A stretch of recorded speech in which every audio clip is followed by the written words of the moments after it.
Greetings, I am Herbert Erpaderp, and today I'm going to build this SFH18 150mm Howitzer. That's a name that just rolls right off the tongue. I'm not even going to try and read the Polish name there. Anyway, if you can't tell, this is a first to fight kit in 70-second scale, intended for their wargame Redbank 1939. On the back of the box, we can see a basic painting guide, some information in Polish, German and English, though you may notice that the German and English flags don't match the text. Not a big deal, of course. A more important detail is the instructions. They're a fairly simple 4-panel design, and for most first-to-fight kits that I've seen, these diagrams would be adequate, but I did find them a little bit lacking for this kit. It is a slightly more complicated kit than the other first-to-fight models I've built have been, and a little bit more clarity in the instructions would have been nice. Fortunately, I was able to muddle through, and those who watched the stream were treated to one or two slightly more colourful words than I would normally use. Inside the box, we get 4 sprues, the first of which is this one with various gun bits and pieces. This is rather nice looking, and the detail is quite good.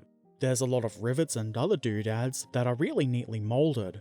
There are, of course, mould lines, the ever-present bane of modelers the world over, but in this kit they are almost negligible and shouldn't take too much time to clean up, though some of the finer pieces will require a bit of extra care taken when doing that cleanup to avoid breakage, and there are a few fine, easily broken pieces in this kit.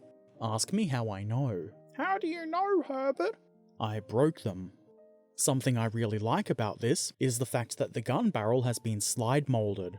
I think this adds a lot to the model, and it not only saves me time having to drill it out, it also just looks a lot neater than if I tried to do it myself. These 2 sprues have wheels, as well as some other odds and ends, like what look to be a couple of shells. I didn't actually notice these until I'm writing the video, but they are there, and you could probably decorate a base or something with them. I assume there are 2 different kinds of wheels for a different variation of the gun, or maybe the carriage with a different gun or something. Only one set of wheels is used on this model. This last sprue here has more wheels, and other bits and pieces to build the towing dolly thing? Bogey? I will admit, and this will surprise some of you, I don't know what this is called. But these parts here are just as neat and well made as the other sprue, which probably isn't surprising at all. No decals are included with this kit, which is often the case with guns like this. While there are no decals, this kit does come with a magazine, as they usually do.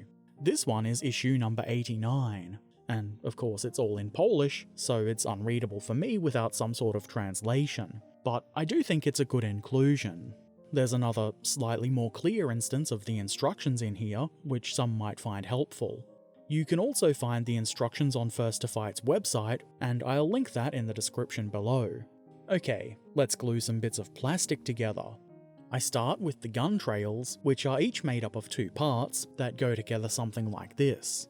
The joining edges do have a bevel to them, so it's not that hard to get them to line up, but you might have to do a bit of fiddling to minimise the gaps. There's obviously 2 gun trails, but you don't need to see me build both of them. They're pretty much the same.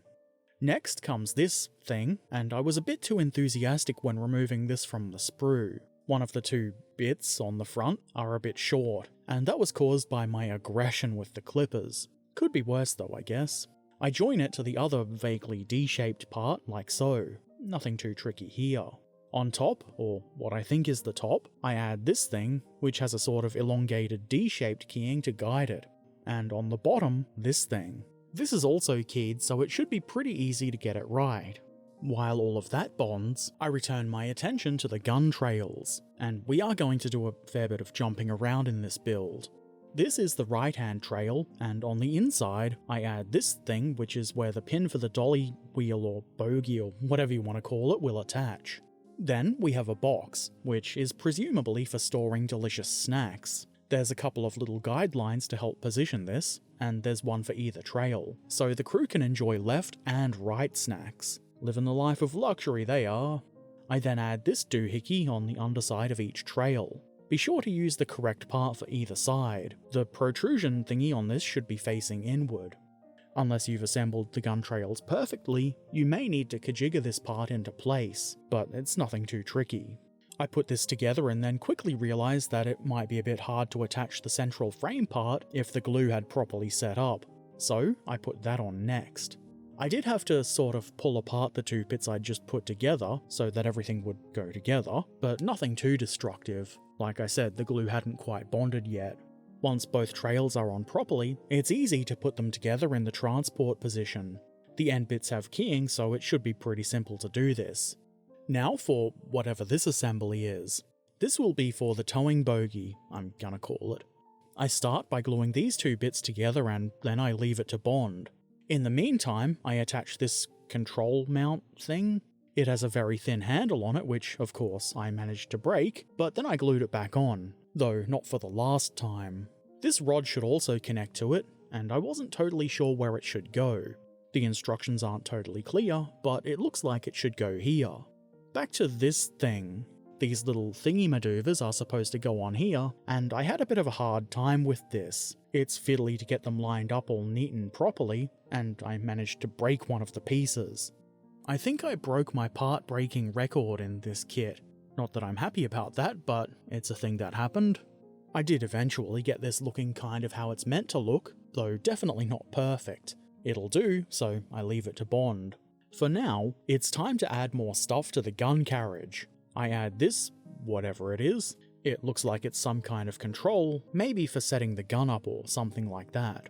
On the underside, I add this piece of suspension, which also has keying. There is still a bit of play here though, so you might have to do some eyeballing to make sure that it's straight. Next, I add the wheel holdy doodads, and the mounting pin here is tiny. That might be realistic, but for a model, and one that's intended for gaming use at that, it's annoyingly flimsy, to say it politely. You do have to eyeball the positioning here because there's no keying, and it does go together, but I really wish it was a bit stronger. Between these two wheel holdy things, a bar is meant to be installed, and this bar is very thin, and when I tried to pick it up, it broke. Sometimes you've just gotta laugh at these things. Maybe it's just the kind of plastic used here that's not very strong or flexible. I'm no plastic surgeon, I would have no idea. At any rate, I glued it back together and set it aside to bond, and we go back to the bogie thing. I take this frame part and glue this axle to it. The axle was meant to be joined onto the thing that will go underneath this, which I put together earlier, but at least in my mind, it makes a bit more sense to attach it here. There's even keying for it, and I think it'll be a bit stronger this way, and this kit is going to need all of the extra strength it can get. On the front, I add this towing bar part. This is pretty easy, though you may need to apply some pressure, and obviously you'll want to do that carefully. Breakages are quite likely. On top of that, I add the towing pin, I guess you might call it. Probably be careful of the thin pin here. I test fit the upper and lower halves of this thing, but I'll glue them together later. I return my attention to the front of the gun carriage, where this bar that I broke earlier is meant to be installed. At first, I put it where it looks, at least to me, like where it should go, but the bar didn't quite span the entire distance. So, I pulled it off again and reattached it in a place where it fit a bit better. It might be in the wrong place, I'm not sure, but at least it's on, and at least I didn't break it in half again. Nor did I break off the wheelie-holdy bits, and I consider that a win. Now for the gun, which, before anything else, needs this side part to be glued on. Nothing much to this, it's a very simple concept. Then, we need to add this trunnion gun-holdy bit.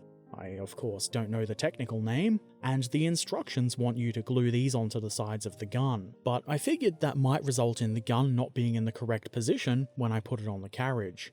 So I chose to glue these parts onto the carriage without first attaching them to the gun. I put the left one on first, for no particular reason, and then I left it to bond so that it wouldn't just flop out of place when I tried to put the gun on. In the meantime, I glue the upper and lower halves of the bogie wheelie thing together. I don't think it's gone together quite exactly as it should. It's not perfectly straight, but it is together, and that's probably the important thing. I didn't want to spend more time fiddling with it, mostly because I figured doing so would only cause damage. It is quite fragile. I put that aside for a bit, and assembled the spades that would go on the ends of the gun trails. They come as two parts, which are easy to put together. There should be a little pin on top of them, but one of mine was broken. Next, this cylinder thing, whatever it is, goes on the left gun trail. There's a little raised thingamajig that helps guide this, so you shouldn't find it too challenging. Now seemed like a really good time for some wheels. In particular, these wheels on the bogey thing. The mounting pin for these is a little bit stronger than those on the gun, but not by much, and I had to do a bit of nudging to try and get these on as straight as I could, all the while hoping that it wouldn't just break. The instructions did say to add this little thing on my fingertip, but I couldn't quite figure out where it was meant to go, so I just left it off. And to be honest, I don't think it's really going to be that visible anyway. At this point, I might have been just a little bit frustrated by fiddly bits and particularly less than helpful instructions. Next, I install the gun onto the carriage, and this is a little bit fiddly, or more fiddly than I'd expected it to be, but not too bad really. To make space for the right gun trunnion thing, I did have to clip back the little rod I installed earlier. It probably wasn't in the right place to begin with. Oh well. Eventually, I got the gun on, and you can kind of see that the trails have a sort of mounting point for the rear of the gun, or the gun slidey bit, whatever that's called. I add some glue there, and use my tweezers as a weight to hold the parts there for a moment, and then the gun is bonded nicely in place. Some of the controls were meant to be added in an earlier step, but I didn't put them on because I figured they'd probably just break, so I add them now. The first bit was easy enough, and so was this wheel, though it did need a bit of nudging to make sure that it was on nice and straight. Then, the spade bits go onto the sides of the trails like so. There's keying for this, so it's pretty simple. And then, the main wheels. I was a bit worried about this. I was pretty sure there would be breakage. For some reason, there's keying on these wheels, and this was kind of annoying, because it meant I had to apply more pressure to get them on properly. I did this as carefully as I possibly could, and surprisingly, nothing broke. It's rather flimsy, and the wheels could break off at any point if you so much as think about handling the model, but for now, they're on. To finish the model, I connect the wheelie bogey duver thing by sliding the pin in through the hole between the two gun trails. To make sure it all stays together, I add glue, and that's it. The first to fight SFH18 150mm Howitzer in 70-second scale is now completed, and I've got to say this wasn't the most fun kit I've ever built, though it does look alright and it's nicely detailed and everything, and in a lot of ways it was just a normal, pretty fun build. It's just the very fiddly bits that break really easily, and the inadequate instructions that made it a bit less fun. It wasn't so bad that I gave up and stopped building it halfway through though, so there is that. So far, this hasn't really been an issue with any of the first to fight kits I've built. Well, I mean, there have been a couple with unreasonably easily broken parts, but it's usually not a big deal. They can be glued back together. I certainly wouldn't really suggest playing any wargames with this kit, even if you do handle it super delicately. It is liable to break. Maybe this kit is just for people with a bit more patience, and maybe people who are better at being very delicate when handling stuff than I am. I'm not that rough, but some of these thin parts are very weak. Maybe it's just the kind of plastic that's used in these kits. I have built a fair amount of other kits with thin plastic parts, and I don't normally have that much trouble with them just breaking when I handle them. So I guess I'm just suggesting if you buy one of these kits, just be careful with them. You're just whining, Herbert. Maybe a little bit of that. I would have also really liked some slightly more in-depth instructions. The instructions were really the cause of most of the frustration building this thing. I struggled with them, and it's not only because they're small, though that is a part of it. I think they could have been laid out a bit better and elaborated a bit more on where parts should go. It seems to me like they were just very determined to stick to the 4-panel instruction thing, which is fine for pretty much all of the other first to fight kits I've ever seen, just not this one. This wasn't the most complicated kit I've ever built, but it was a little bit more difficult than I'd anticipated. Anyway, that's probably enough complaining. I don't dislike the kit, and it does look rather nice in the end. Also, it's an interesting topic, so I don't regret building it, but I don't think I would do it again. I do have a handful of other first to fight kits, so I will be building those, and I expect those kits to be a little bit more simple. There will probably still be broken bits of thin plastic, but I can deal with that, probably. If you have any questions or comments, feel free to put them in the comment section below. If you want to watch me build kits like this one live on stream, head on over to my Twitch channel. The link is in the description. Come watch a grown man struggle with thin, easily broken bits of plastic. That's not usually what happens. Usually it's good times. If you've not already done so, why not subscribe here on YouTube for the low price of $0? Or, if you have the means, and you want to help a Herbert Erpaderp do Herbert Erpaderp things, as well as see my videos a bit early before the ads are there, consider becoming a patron. You can find links to Patreon, and all of my other things like Discord and social media, in the description below. And, as always, I shall return soon. So until then, be excellent to each other, have a fantastic day, and thanks for watching. Farewell.